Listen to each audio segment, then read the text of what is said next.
Hey, all, my name is Kurt. This is Trenton. Welcome to SLB Basement Bourbon Bar. And today, Trenton, we are going to do a show on what we are sipping now. What are the bottles that we're enthralled with at the moment? What are the bottles that we tend to gravitate towards more than not? And we did one of these videos last fall area, somewhere along that line.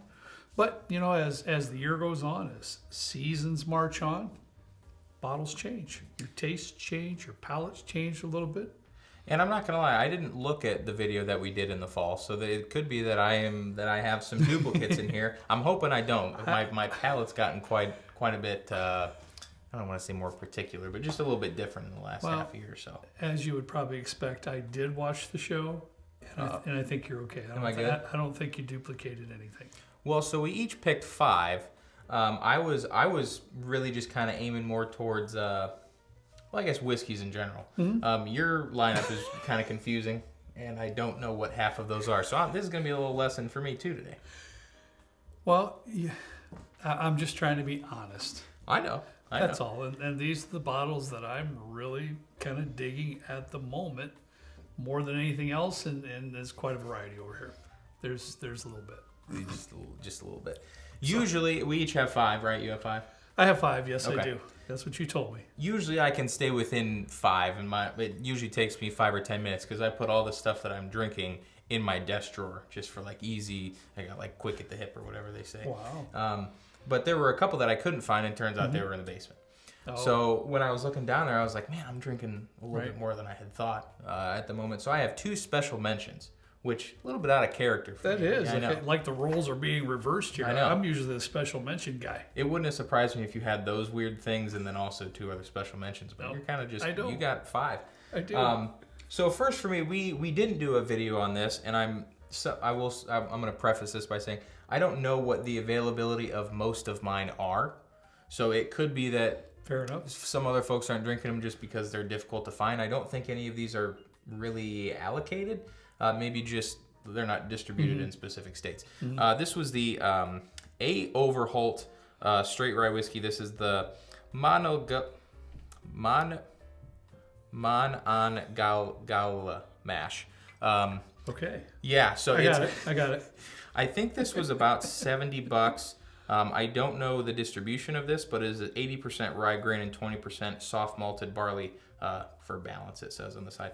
The Monongahela mash, or whatever, however you pronounce it, is some kind of regional thing. I think it has to do with that, there's a river called that. Oh. But I'm not going to lie, I didn't, obviously, I didn't do any research on this. I just know that I do like it quite a bit. It's 90 proof, so a little bit less, 95 proof, a little bit less than I usually like. I'll try and put, actual close-ups so you can kind of see, since this is stuff that I don't know that we've really covered too much in videos before. No, I don't think we have that one. No, I don't. Wow. You took all your mic to get that cork out. Yeah, it's just a little bit different. And I like to see them kind of going back to, I don't know if the river's in Pennsylvania or not, but Old Overhaul is a Pennsylvania, historical Pennsylvania distillery, so it's cool to see them bringing some of that back. Second special mention, this is actually a closed bottle. I've been drinking quite a bit of Kurt, so I don't have to open mine. And I also have a couple samples of it, but it's the Cedar Ridge. This is a Cedar Ridge American Single Malt. This is the honey cask finish. I just want to just lick the bottle without even opening it. It's beautiful. It's super good. Yeah. And I've been digging Cedar Ridge stuff quite a bit. They're kind of more into American single malts, but they do make bourbons and ryes and stuff too. Yeah. Just really good. But if you can find a honey cask, solid. Yeah, and really looking forward to that trip whenever it gets scheduled sometime in the near future. I still got to figure that bit out. Yeah, we're going to get there. If you want to hand me that one, if we're doing special mentions, I'll put that out there. This is one I didn't just because it's very exclusive. This is Westward Whiskey's milestone release. And to be truthful, they sent this to me, and it was very kind of them. Thank you very much to the folks at Westward for sending me that. I absolutely love that release. And it's a little lesser proof. Can you look on the proof? I think it's 86 or something like that, or 80. 86, yep. Yeah, 86 proof. Unfortunately, I really don't know what the cost is on this bottle. I didn't even look at it, didn't prepare for the show for this. But since Trenton has a couple of special mentions, I might as well get one out there. But as you can see, Trenton, I haven't had that long, and I've tapped into it a little bit. Been loving that. It's been wonderful. I haven't had it yet, but it smells very good. Yeah, it's delightful. Very nice. Very delightful. So you want to go first, or what do you think? I can. Yeah, I can, Trent. And believe it or not, I have a rye whiskey.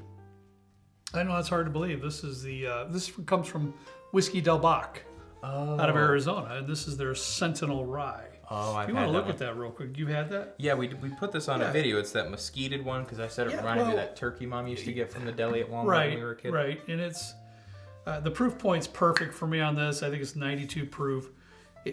What it is, it's a simple MGP rye. It's a 95.5 rye, and I think it's a younger rye, so it's only a 2-year rye. However, what they do is when they get it from MGP, they then finish it in one of their wet mesquite barrels. So a very recent dump of their. See, I'm saying. Kyle's gonna love this for shorts, isn't he? He's gonna love this. Yes, a very recent dump. A recent barrel dumps. Okay. Yeah. They use those barrels right away to put in this 95.5 MGP rye. But then when it's emptied as well, they filter it over their mesquite charcoal. Okay. So you get that real beautiful 95.5 rye from MGP that you've grown to love. There's a little bit of mintiness there, but it's bright citrus. There's a lot of stuff going on there. But it has the undertones of that mesquite in there as well, which I'm loving this stuff. $40. Oh, okay. I'll have to go back and try that because I haven't had it in quite a while. But yeah, it's a little bit different, but please keep in mind that the mesquite undertones is just that. It's undertones. It's not powerful in there whatsoever. Okay. I really love it. I think it's a beautiful supporting character to this whiskey. I was trying to go with more of like a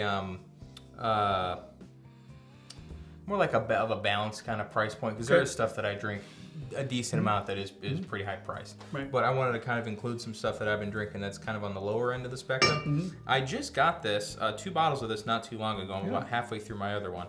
This is the Ancient Age 90 proof. And this is, I believe this is a Sazerac product, so Buffalo Trace. And you can kind of tell, Frankfurt, Kentucky.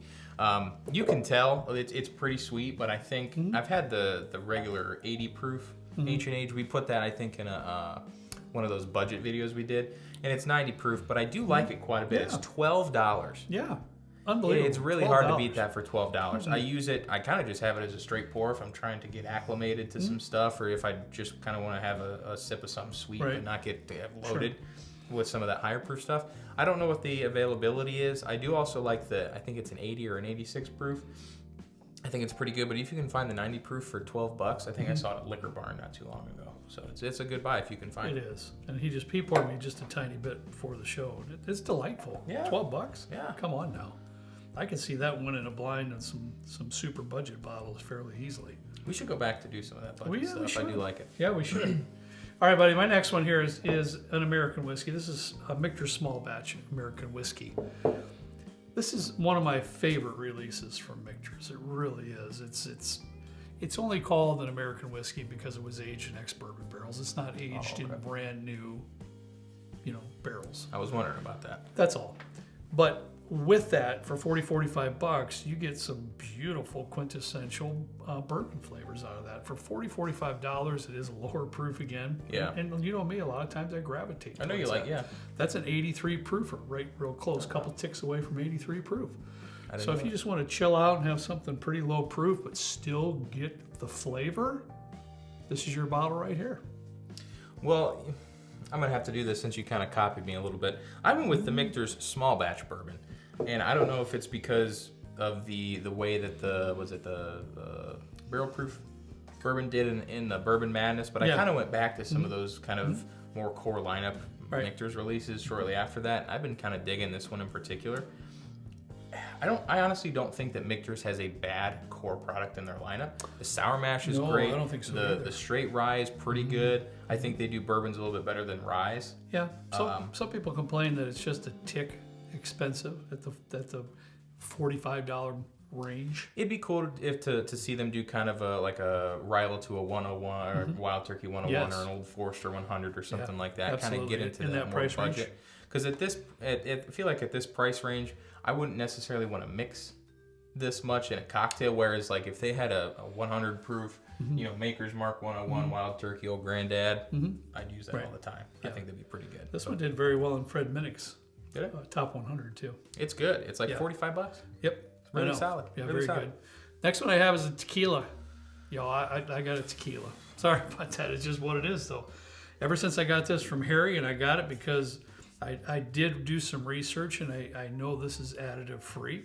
Okay. And I got it because I thought the bottle looked cool. That's a really nice color. It's Insolito. It's an Añejo tequila. And I have to be honest, though, Trenton, because I love it. I love this. I've been going back to this quite a bit over the last few months. I did look up some professional reviews, and they weren't that high on it. Okay. On Distiller, it was reviewed by a professional, and they gave it a 74 score. Really? And they said because neither the barrel notes or the agave notes were that defined or aggressive. Okay.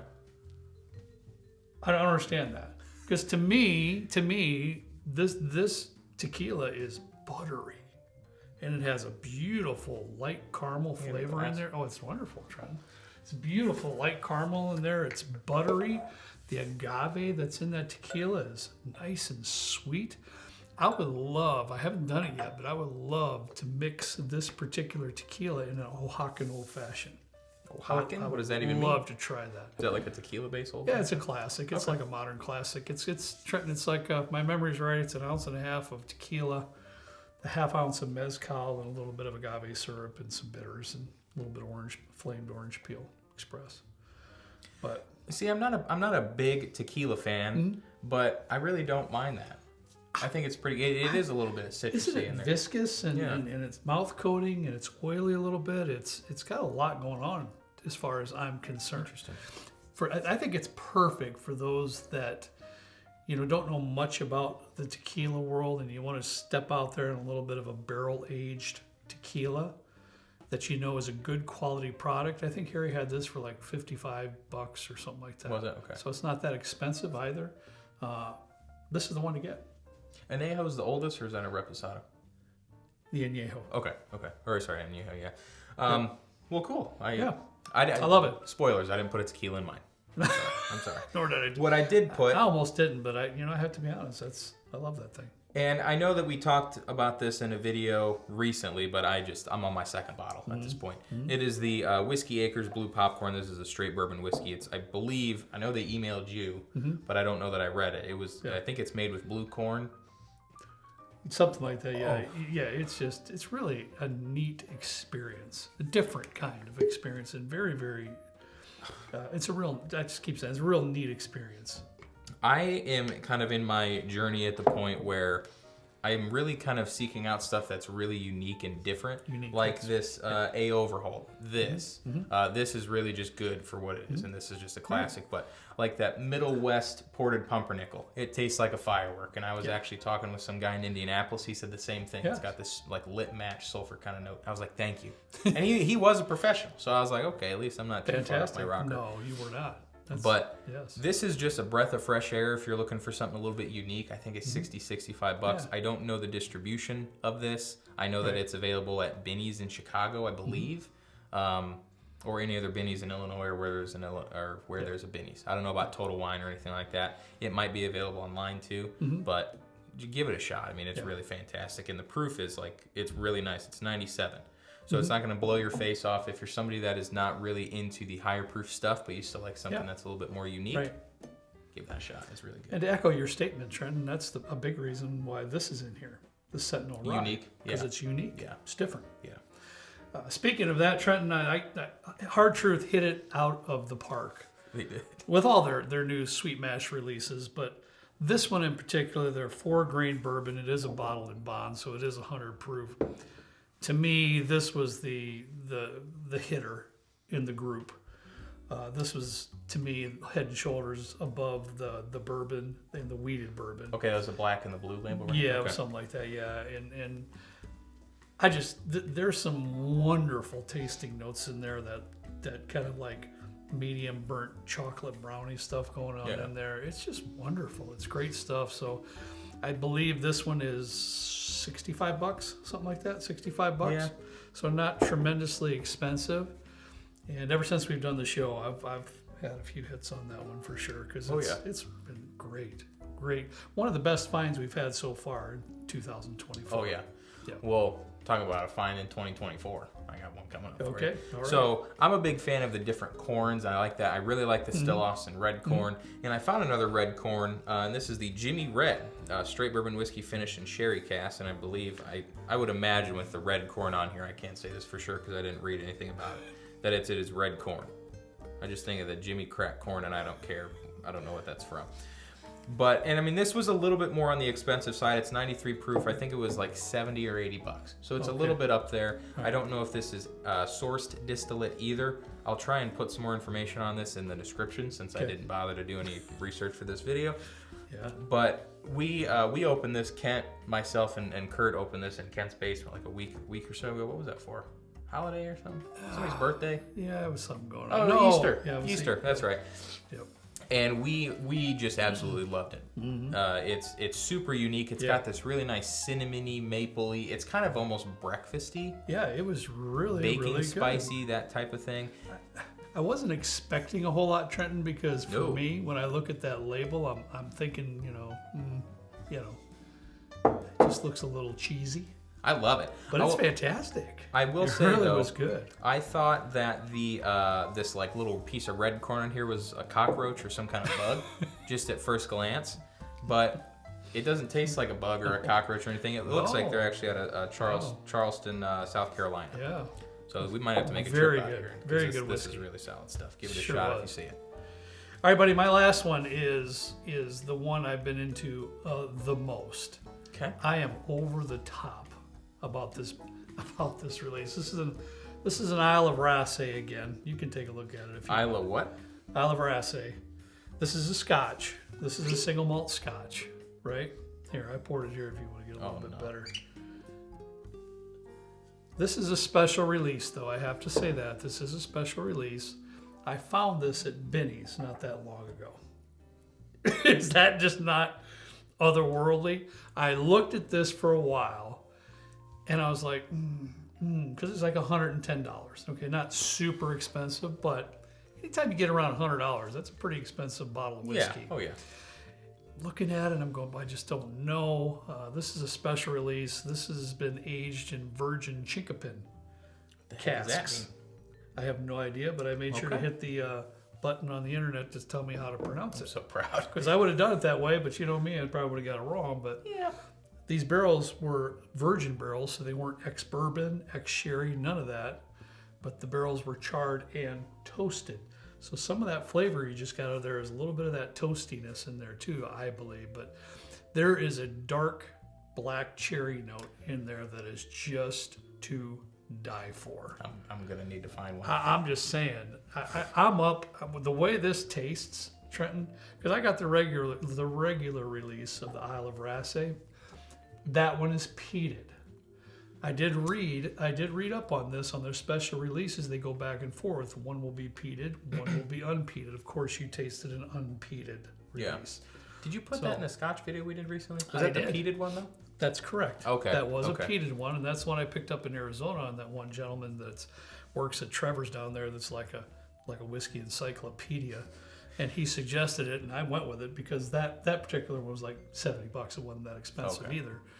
But this one at Benny's, I kind of just rolled up to it, and I just kept looking at it. I was like trying to flip a coin, and I'm just really glad I got it because I've been going back to that quite a bit and just taking a little bit here and there. It's just it's wonderful. It really is. I need to find me one of those.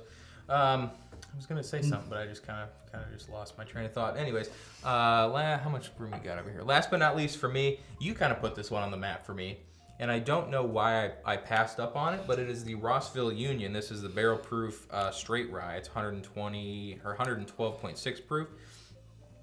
I mean, just unreal. $65. Yeah, it's something $65, something like that. Yeah, something like that. Rossville Union it's coming out of MGP, so it's a 95.5 rye mash bill. But there's something just it tastes super old, and there's no age statement on it that I can see. No, it's probably an 8 or 9 year, don't you think, Trent? Probably 8 year. I'll try and do something some research. That'd be my guess. And put it in. Oh, there's like a little thingy under here. I'll try and do some research in the and put it in the description if I can find any info about how old this is. But if you're looking for a higher proof-ish rye, kind of around the rare breed realm, and you want to spend anywhere from $60-$70, you want really traditional rye, but just it's got something a little bit different in it. Yeah. That's your go-to. No I bought 2 of them. I liked it that much. Yeah, it is very good. One thing I did forget to mention, this Isle of Rassy over here is elevated proof too, especially for single malt Scotch, 124 proof. Ooh. Yeah, it's just dynamite. I'm assuming that's not like an American single malted. Negative. Okay. That's Scotch. Wow. Yeah, I'm gonna have to find me one of those. There you go, buddy. Sweet. All right, that's all we have for you today. Don't miss Wednesday's video. We're going to be doing a Buffalo Trace comparison that I don't think anybody's ever done ever. I don't think so. We didn't even know they made this I know this. I'm not going to give away everything, but we had a very kind individual send us something, and I think it's going to make for a really neat comparison. So don't miss that. Yeah. And we like doing stuff that's user suggested. Now that we can, this was something that I think a couple folks on Patreon had asked about. If there's something you want to see us do, feel free to leave it in the comments. We'll try and get around to it at some point. If you see an idea you like in the comments, give it like one of those upvotes or whatever. And the one that gets the most upvotes, we'll try and do as soon as we have a little bit of free time here. Yeah. But what were you saying before I interrupted? Yeah, I was just going to the, what do you call it, the outro? Oh, yeah, the Buffalo Trace. Don't miss Wednesday's video. It's going to be really neat, I think. Yeah, it'll be fun. Yeah. That's for sure. All right, guys, thanks for hanging out with us for a few minutes. We'll see you next time. Actually, that's too fast to go into that, isn't it? What? We'll see you next time right down here. So I got a little, you get a lot of sorts, and I got to start over again. You can start over. As always, we ask you to please drink responsibly. See you next time. That's where it comes in now. Okay. Right down here with Trent and me in a good old basement bourbon bar. See you later.